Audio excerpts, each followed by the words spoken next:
Ֆրինյոզի եթերում լուրերից դուրս փոդքասթն է, այսօր կրկին ուղիղ միացում է Փարիզ, որտեղից ինձ հետ կաշխատի միջազգայնագետ Արման Ավագյանը եւ դրանով նաեւ կամփոփենք այս շաբաթվա բոլոր իրադարձությունները։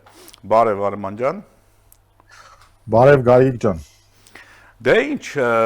ես մինչ գլխավոր իրադարձությանը անցնելը Վաշինգտոնյան, հա, Վաշինգտոնյան իրադարձությունները նաև շատ տարօրինակ իհարկե, այդ Ալիևի թիկնապահների պահվածքը, այստեղ մի հատ հետաքրքիր բան կա, էլի Ալիևը միշտ սիրում է, չէ, կրկնի իր պապաների, այսպես ասած, ամեն ինչը, հա, ինքը սա օրը ասում է Հեյդար Ալիև, Էրդողան, հա, հիշում ես, որ Էրդողանի թիկնապահները էլի Վաշինգտոնում էլի ծեծեցին ցուցարարների, հա, հիմա էլ այս պարագայում, հա, ինքը հետ չի մնում, այստեղ գիտես ինչն է հետաքրքիր, ինձ շատ հուզում են հարցը, թե արդյոք Ալիևի թիկնապահները անգլերեն իմացել են, հա, ինձ թվում է չեն էլ իմացել, ուղղակի տեսել են ցուցարար, ցանկացած ցուցարար էդի ծեծելու մատերիալ է իրանց տրամաբանության մեջ եւ վրա են տվել այսպես ասած, ինչ ասած, էդի ոնց որ Վաշինգտոնյան այդ ամբողջ շռնդալից պատմության բացասական կողմներ, իսկ դրականը իհարկե օրինակ իմ կարծիքով լավ իմաստով արդեն անցնում է բոլոր սահմանները։ Դու համաձայն չես։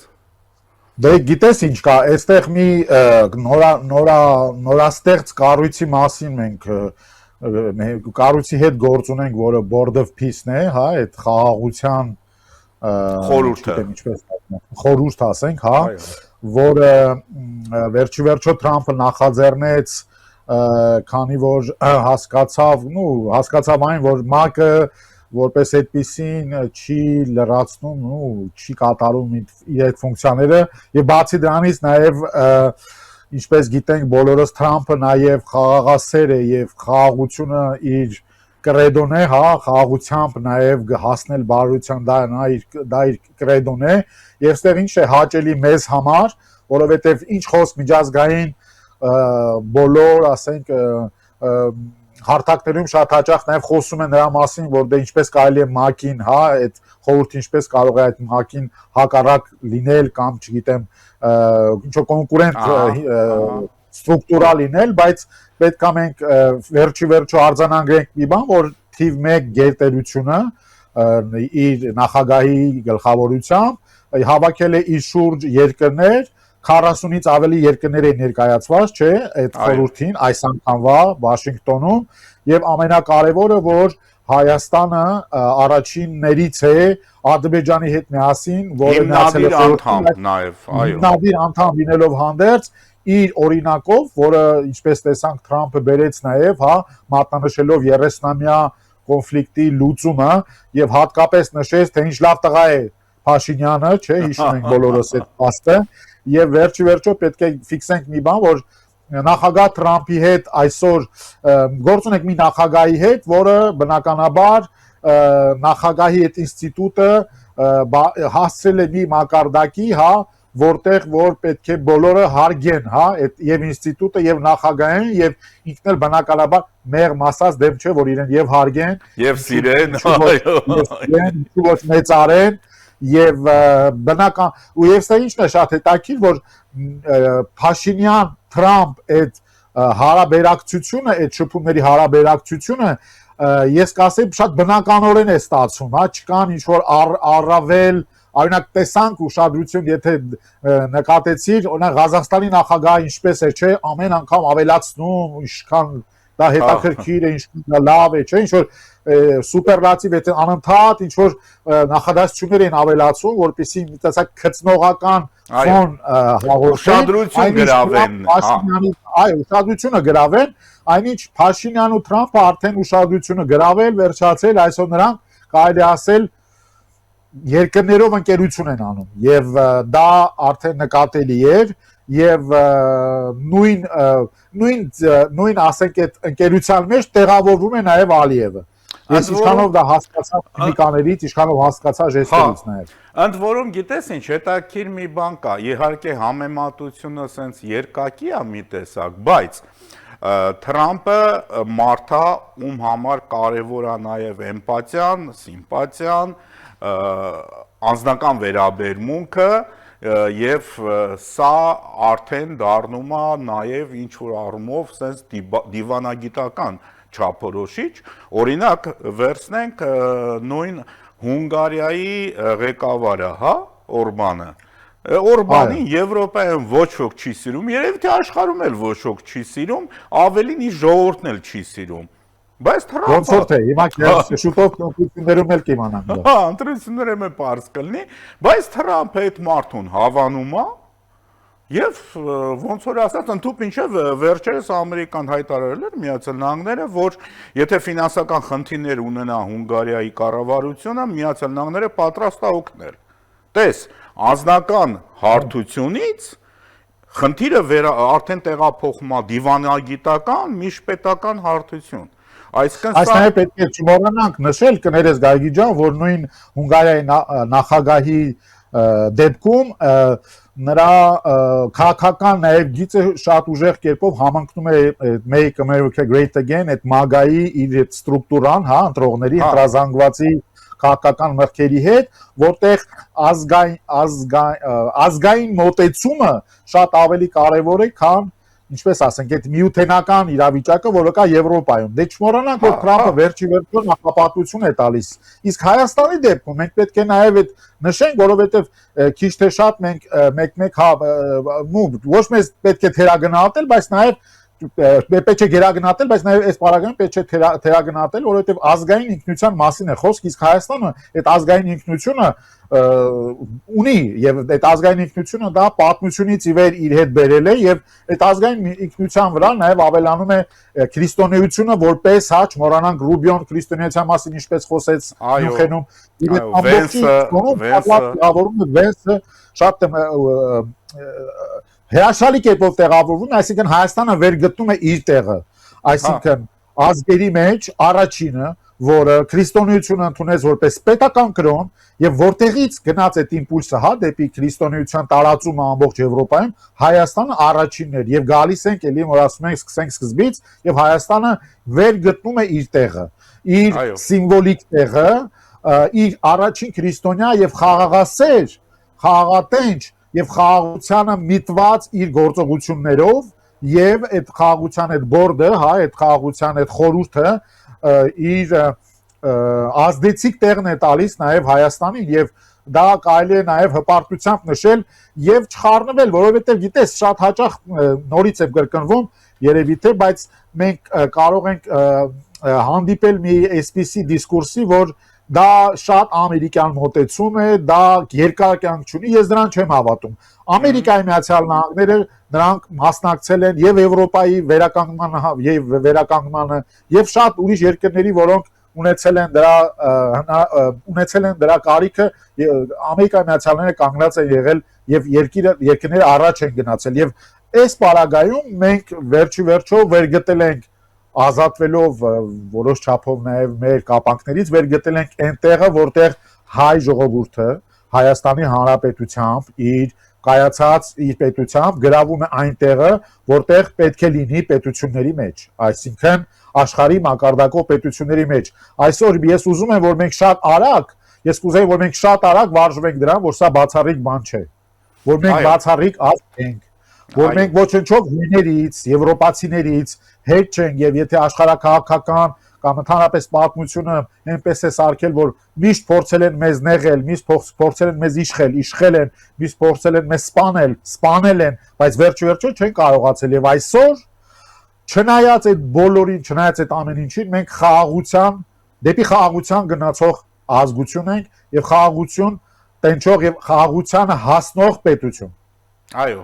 Եվ ես ուզում եմ քո խոսքին ավելացնել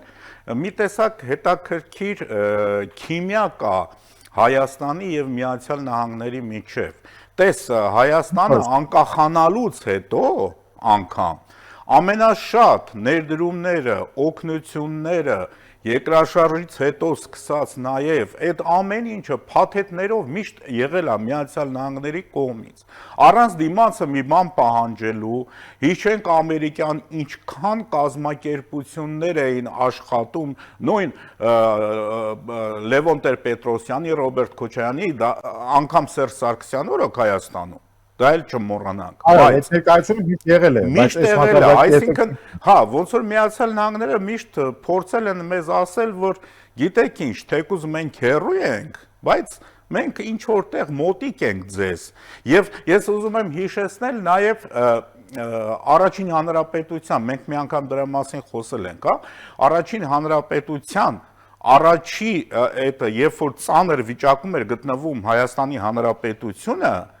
Հայաստանի Հանրապետությունը, որ պատկերացնենք, հա, դիմում է հղում Միացյալ Նահանգներին օգնության, եւ ասենք պատկերացնենք, այն ժամանակ Միացյալ Նահանգները ինքը նոր մտնում էր համաշխարհային թատերաբեմ, հա, ինքը փակ երկիր էր իր համար,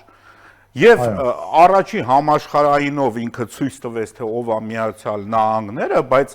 այսքան ինստիտուցիոնալ չէր, ոնց որ հիմա Միացյալ Նահանգները։ Եվ Միացյալ Նահանգները այդ օգնությունը Հայաստանին ուղարկեց եւ Հայաստանը փրկվեց սովից։ Եվ այդ օգնությունը աշխատեց անգամ խորհրդային Հայաստանում մինչև 30 թվականը եւ կոչվում էր Ամերկոմ։ Ամերկոմը ուներ ամբողջ Հայաստանում գրասենյակներ, որտեղից մարդկանց բաժանվում էր հագուստ, հիգիենայի պարագաներ, կոնսերվացված ինչ-որ բաներ եւ այլն եւ այլն։ Այսինքն Միացյալ Նահանգները մեզ համար օտար եւ հեռու ինչ-որ պետություն չի։ Երևի թե ինչ որ առումով մենք միշտ էլ զգացել ենք այդ երկրի բարեկամական վերաբերմունքը մեր երկրի հանդեպ։ Եվ այսօր այդ այո, ասա Արմանյան։ Եվ ամբողջ տարբերությունը այդ աշխարհաքաղաքական մոտեցումներ, որովհետև մինչ 18 թվականը Հայաստանը Ամերիկայի Միացյալ Նահանգների համար դիտարկվում էր որպես Ռուսաստանի սատելիտ մի երկիր, որը գտնվում է կատարյալ կախվածության մեջ Ռուսաստանից եւ որի հետ ամեն տեսակի դիալոգ, ամեն տեսակի շփումները արվում են շատ զգուշ, արվում են շատ զսպված եւ չափված, որովհետեւ հաշվի են առնում, որ տերերը Մոսկվայում են։ Այո, պետք է չմոռանանք եւ վերջի վերջո երևի թե մենք սովոր ենք եղել նմանատիպ իրավիճակին, բայց ես ուզում եմ մենք շատ արագ համակերպվենք այս իրավիճակի հետ, նույնիսկ եթե նա բացառիկ է եւ վերջի վերջո մենք վերգտնում ենք այն ստատուս են կարգավիճակը, որի համար մենք պայքարել ենք, որի համար կյանքեր են գնացել, որի համար տասնամյակներով մարդիկ հավատացել են այդ գաղափարին եւ այսօր դա իրականություն է դառնում եւ այսօր մենք զարմանում ենք ճիշտ ասած այո քիմիայի հետ կապված ես մի բան էլ եթե թույլ տաս ավելացնեմ նախ քիմիայում ես նաեւ տեսնում Նիկոլ Փաշինյան Դոնալդ Թրամփ երկու անձնավոր անձերի այո որովհետեւ ես դա տեսնում եմ բավականին անկեղծ ձևի մենք խոսում ենք գցնելու ձև այլն քիչ առաջ ես ընդհակառակ այդ եմ տեսնում վարչապետի մոտ բավականին անկաշկանդ եւ բավականին ազատ եւ միևնույն ժամանակ դե սիրվել է եւ կարելի ասել լեգիտիմությունն էլ իրեն նանում է որովհետեւ նա ներկայացնում է մի ժողովուրդ որովհետեւ Թրամփը շատ լավ զգում է հա իր թիկունքում կանգնած է ողջ հայ ժողովուրդը այդտեղ տարբերություն կա Ալիևի հետ այո եւ ես նկատեցի եւս մի բան որ այնտեղ ներկա նաև առաջին խաղաղության խորհրդի միջոցառումը երբ որ եղավ, հա, մերձավոր արևելքում այն ժամանակ էլ շատ երկրների ղեկավարներ ես նկատեցի, որ ուզում են ուղղակի թեկուս հայացքը որսան Թրամփի Ես չեմ ասում գնալ խոսալ ինչ-որ բան, թեկուս հայացքը որսան։ Հիմա կարող է սա չափազանցություն թվա, բայց դա չափազանցություն չէ։ Սա իրականում նախագահ Թրամփը նախագահական ինստիտուտը Միացյալ Նահանգների բարձրացրեց այն տեղում, որտեղ նա երևի թե պետք է լիներ, այսինքն հարգվել այսինքն ոնց ըստ էր իր ուժի ոնց էր ողջագուրվում Մարկո Ռուբիոն Փաշինյանի հետ։ այո, իսկ դրանք հարաբերություններ են, դրանք շատ լրջագույն հարաբերություններ են եւ նման հարաբերություններով երկրի ղեկավարը կարող է բազմաթիվ խնդրահարույց հարցեր լուծի, բազմաթիվ բաների հասնի եւ մենք դրա ազդեցությունը զգում ենք, չէ՞, այսպես կարելի է ժողովրդական լեզվով ասած, մեր սիրուն աշկերի համար չէ, որ Nvidia-ն եկավ մտավ Հայաստան։ Մեր սիրուն աշկերի համար չէ, Ես մի հետաքրքիր օրինակ էլ բերեմ այդ մասով, շարունակելով քո միտքը, օրինակ տես Եվրոպայում շատ հաճախ քննարկվում էին, հա, այդ հանդիպումները, հատկապես գիտես, այս ուկրաինական պատերազմի ֆոնի վրա, երբ որ այս բոլոր եվրոպացի լիդերները մեկ են մյուս օրը բոլորը միասին գնացին Զելենսկուն պաշտպանել, հիշում ես, ինչ էր կատարվեցին Սպիտականը, եւ այնքան հետաքրքիր էր այստեղ Եվրոպայում հետևելու, թե ինչպես են, հա, երկրի ղեկավարները ինչպես են հարաբերակցվում Թրամփի հետ, եթե հիշում ես, մի պահ ընտեղացում են դե մերցը տենց այդքան չի ստացվում, Մակրոնի մոտածես ստացվում, այ Ջորջիա Մելոնին շատ լավ ընկերություն է անում, երևի թե Ջորջիա Մելոնին կզանգի այս հարցով, լսեք, մենք խոսում ենք պատերազմների, խոսում ենք նաև պատերազմից բացի նաև կային այդ ինչպես են ասում այդ տարիֆների հարցը, հա, որ քննարկվում էր մի պահ Ամերիկան Եվրոպայի հետ եւ այստեղ Եվրոպայում մտածում են ասում են, չէ, դե Ջորջիա Մելոնին Իտալիայի վարչապետը օրինակ շատ մոտ հարաբերություններ ունի Թրամփի հետ, երևի թե նա կարող է այս դոսիեն հանգուցալուծել եւ մտավախություն կար, ասենք Եվրոպական խորհրդի կողմից, ասենք արդյոք կարող է ֆոն դեր Լայենը այդ աստղը բռնել Թրամփի հետ, չէ՞, որ տենց խոսակցություններ են գնում եւ դա շատ լուրջ քաղաքական կշռող խոսակցություններ են։ Ես շատ հպարտ եմ, ես շատ ուրախ եմ, որ Հայաստանի պարագայում դա եղավ շատ բնական, շատ մարդամոտ, շատ քրիստոնեաբար, ժպիտով, հարգանքով, կարելի ասել, այո, այդպես ասել, եւ դա իրականություն է։ Մեր հերոսադիտողը պետք է իմանա, որ այսօրվա իրականության մեջ մարդիկ ասում ծանոթ եւ բարեկամ են խառնում, որ կարողանան Թրամփի դեմքը, հայացքը, բարևը ունենալ։ Եվ դա պետք է մենք հաշվի առնենք, որ ունենք վարչապետ, որը ամենայն դեպս արդեն որորդ անգամն է, արդեն ոնց որ ջրի ճամփա է դարել Վաշինգտոնի, ինչպես տեսնում եք, եւ նոր հանդիպում է մեծ ընկերոջ հետ, ամերիկացի իր գործընկերոջ հետ։ Ես ուզում եմ նաև հիշեցնել, որ տարիներ առաջ մասնավորապես ես ղեկավարել եմ տասնյակ տարիներ լրատվական ծառայություններ հեռուստատ ընկերությունների եւ ինչպիսի Armenia TV Գագիկ Մկրտչյան ինչպիսի ասենք երևույթ էր մեզ համար, եթե իմանայինք, որ Հայաստանի ղեկավարին չգիտեմ, ինչ որ տոնի արդիվ Միացյալ Նահանգներից հեռագիր է եկել։ Դա արդեն մի չտեսնված երևույթ էր, չտեսնված բան էր։ Ավտոմատ ինքը բանով է, ծրագիրը դրած է, ավտոմատիկում ուղարկում է։ Այո, եւ դա ասենք դառնում էր մի քանի օր լրատվական դաշտում երկրում ամենակարևորագույն թեմաներից մեկը։ Եվ բոլորս, որ միշտ սպասում ենք, չէ, Միացյալ Նահանգների նախագահ տեսնես այս տարի կասի հայոց ցեղասպանություն, թե կասի մեծ եղեռն։ Անկամ դա էր մեզ համար շատ կարևոր։ Շատ։ Եվ որպեսզի մենք, այո, եւ որպեսզի մենք այս թեման փակելով նաեւ նշենք, որ այդ Board of Peace-ը վերջիվերջո այս հանդիպումը, այս խորհուրդը եկավ ասելու, որ ամբողջ աշխարհին տեսեք, այստեղ խաղաղությունը հիմնված է, այսինքն եկավ մեկ անգամ եւս բետոնելու, եթե կարելի այսպես ասել, խաղաղությունը եւ մեր ժողովուրդը պետք է հասկանա, որ այլևս անհնար է պատերազմ։ Ընդ որում նաեւ այստեղ ինչքան է որ Ռուսաստանը բզբզա։ Հա, եւ այստեղ մի շատ կարևոր հանգամանք կա, այս ամեն ինչը դրական իմաստով ազդում է երկրի իմիջի վրա։ Տես, չէ որ ասենք այդ նույն խաղաղության խորհրդի հեռարձակումը բոլորը դիտում են, տեսանյութերը բոլորը նայել են, Թրամփը ելույթ է ունենում, խոսում է եւ ասում է Հայաստանի եւ Ադրբեջանի ղեկավարները լավ տղերք են, մի հատ խնդրում եմ ոտքի կանգնեք, այն մնացածը բոլորը ծափահարեն, որտեղ դա շատ թանկ արժի իրականում։ Ես մի հատ օրինակ կարող եմ բերել, ինչքան է դիապազոնը մեծ է, որը տառացիորեն 3 իմացա, մի այսպես հետաքրքիր մի բան, ուրեմն Սուպերբոլի ժամանակ վերջին հնչել են Շարլ Ազնավուրի եղանկող երաժշտության շատ հայտնի երաժշտության մի քանի տողեր, հա, որից հետո Ամերիկայի ժողովուրդը ուրեմն գտել է դա որտեղից է այդ հանրահայտ պորտորիկանցի երգիչի, հա, գտել են որտեղից է եւ սթրիմինգներում, բոլոր սթրիմինգներին այդ երգը եւ Շարլ Ազնավուրը պլյուս 300% է արել։ Այսինքն Ամերիկայի Սուպերբոլից հետո ամբողջ աշխարհը լսում է, հա, այդ լսումները ավելացել են սթրիմինգով այդ մի երգի։ Ինչ եմ դա ասում։ Դուք պատկերացրեք Հայաստանի մասին լսեցին մարդիկ, որոնք նույնիսկ չեն ճանաչում։ Հայաստանը ճանաչեցին քրիստոնյաներ, որոնք չգիտեին, որ Հայաստանում է քրիստոնեությունը սկիզբ առել։ Եվ վերջիվերջո դա գալիս է միանալու այն ասացի վրա, որ դա մի ահռելի մեծ դիապազոն է մեր նման